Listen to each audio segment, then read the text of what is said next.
महाभारत युद्ध के दौरान कुरुक्षेत्र की रणभूमि में मृत्यु का खेल मात्र योद्धाओं की वीरता पर नहीं टिका था, बल्कि भीषण युद्ध का परिणाम तो अस्त्र शस्त्रों की दिव्यता पर भी टिका था।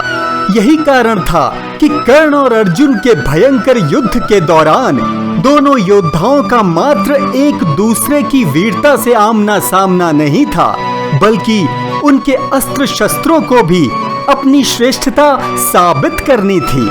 श्रेष्ठ बनने की इसी होड़ में दोनों के बीच घमासान युद्ध प्रारंभ हुआ। दोनों एक दूसरे पर दिव्य विद्याओं से भीषण प्रहार करने लगे।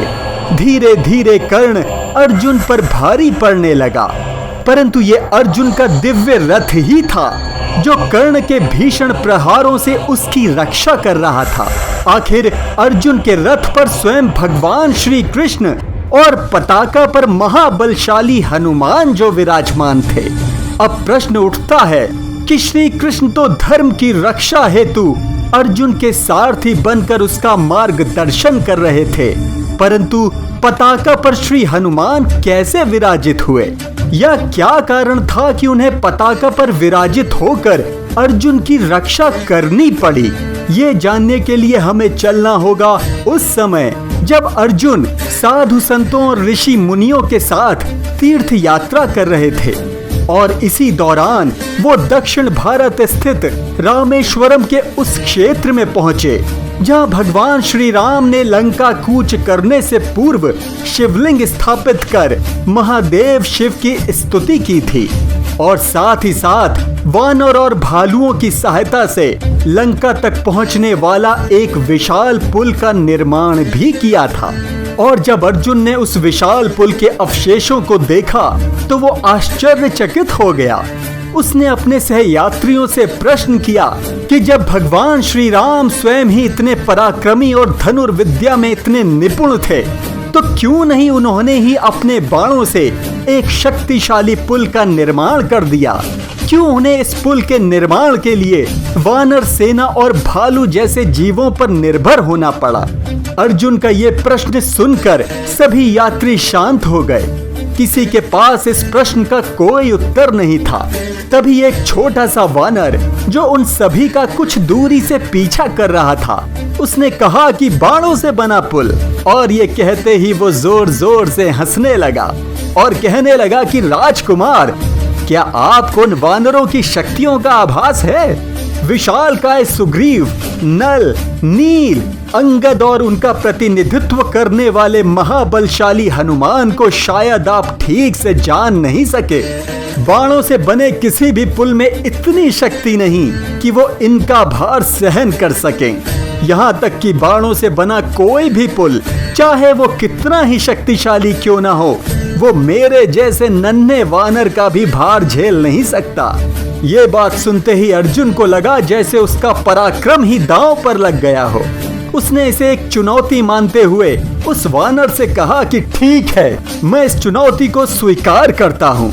मैं अपने बाणों से एक पुल का निर्माण करूंगा और प्रतिज्ञा करता हूँ कि अगर वो पुल तुम्हारे भार को सहन नहीं कर पाया तो मैं अपने आप को भस्म कर दूंगा। वानर ने चुपचाप अर्जुन की इस प्रतिज्ञा पर अपना सिर हिला दिया। थोड़ी ही देर में अर्जुन के धनुष की प्रत्यंचा ने तेज गर्जना के साथ बाणों की वर्षा शुरू कर दी और समुद्र के ऊपर एक पुल का निर्माण कर दिया। अब बारी थी उस छोटे वानर की जिसने परखना था उस पुल की क्षमता को, परंतु जैसे ही उस वानर ने पुल पर चलना प्रारंभ किया, वो पुल अप्रत्याशित रूप से हिलने लगा और कुछ ही देर में भरभरा कर गिर गया। ये देखकर अर्जुन को बहुत अचरज हुआ। तत्काल ही उसने वानर को समुद्र से बाहर निकाला और उसने पुनः पुल का निर्माण करने की अनुमति मांगी। वानर ने कहा कि ठीक है, कर लो एक और प्रयास।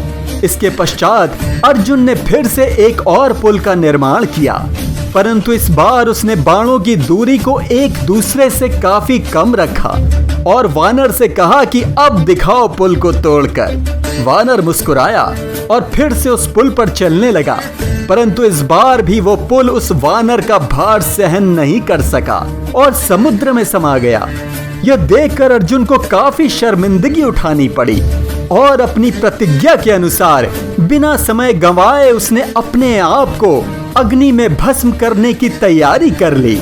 परंतु जैसे ही अर्जुन अपने आप को भस्म करने ही वाला था, एक नौजवान लड़के ने उसका हाथ थाम लिया और कहा कि ये क्या कर रहे हो राजकुमार। उस लड़के की बात सुनकर अर्जुन ने पूरी घटना उसे बता दी और कहा कि अब मैं इस शर्मिंदगी के साथ अपना जीवन नहीं बिता सकता। वो नौजवान चौंक गया और अर्जुन से पूछा कि क्या तुम दोनों के बीच कोई निर्णय करने वाला व्यक्ति था जो ये देख सके कि चुनौती देने वाला कोई चालाकी तो नहीं कर रहा, क्योंकि बिना किसी निर्णायक के कोई भी प्रतियोगिता कोई मायने नहीं रखती। इसलिए फिर से पुल का निर्माण करो, इस बार मैं देखूंगा कि कहीं कुछ गलत तो नहीं हो रहा है। इसके पश्चात अर्जुन को थोड़ा आत्मविश्वास मिला और उसने अपनी पूरी क्षमता के साथ छोटी से छोटी बारीकी का ध्यान रखते हुए तीसरी बार पुल का निर्माण कर दिया। अब उस नौजवान ने वानर की ओर इशारा करते हुए कहा कि अब करो प्रयास। वानर मुस्कुराया और पुल पर चलने लगा, परंतु इस बार पुल जरा भी नहीं हिला। उस वानर ने थोड़ा और जोर लगाया, परंतु पुल नहीं टूटा। वानर ने सोचा कि लगता है अर्जुन ने इस बार बाणों को उचित ढंग से एक दूसरे से बांधा है। इसके पश्चात वो वानर पुल पर उछल उछल कर उसे तोड़ने का प्रयास करने लगा, परंतु पुल जस का तस ही रहा। यह देखकर वानर आश्चर्य में पड़ गया कि आखिर इस बार ऐसा क्या हो गया कि पूरे प्रयास के बाद भी वो पुल टूट ही नहीं रहा। आखिरकार वानर ने अपने आकार को विशाल करना प्रारंभ कर दिया और देखते ही देखते उस वानर का आकार एक पहाड़ जैसा होने लगा और आखिरकार वो अपने वास्तविक रूप में परिवर्तित हो गया, जिसे देखकर अर्जुन को अपनी आंखों पर विश्वास ही नहीं हुआ, क्योंकि अर्जुन को चुनौती देने वाला वो वानर कोई और नहीं बल्कि स्वयं महावीर हनुमान थे। तत्काल अर्जुन ने श्री हनुमान के समक्ष अपना सिर झुका दिया और सोचने लगा कि अब तो वो पुल पल भर में समुद्र में समा जाएगा। उसे अपने कहे पर और अपनी सोच पर पछतावा होने लगा, परंतु बाणों से बना वो पुल इस बार भी अपनी जगह से हिला तक नहीं। यहाँ तक कि श्री हनुमान का भार भी उस पुल को धराशायी नहीं कर सका। हनुमान भी उस पुल पर कूद कूद कर उसे तोड़ने का प्रयास करते रहे, परंतु उनके प्रयास विफल होते रहे। यह देखकर वो नौजवान लड़का मुस्कुराने लगा। तभी एक तेज प्रकाश उत्पन्न हुआ और देखते ही देखते वो सामान्य काया दिव्य रूप में परिवर्तित हो गई। तब जाकर श्री हनुमान और अर्जुन को ज्ञात हुआ कि वो साधारण लड़का कोई और नहीं बल्कि स्वयं भगवान विष्णु थे।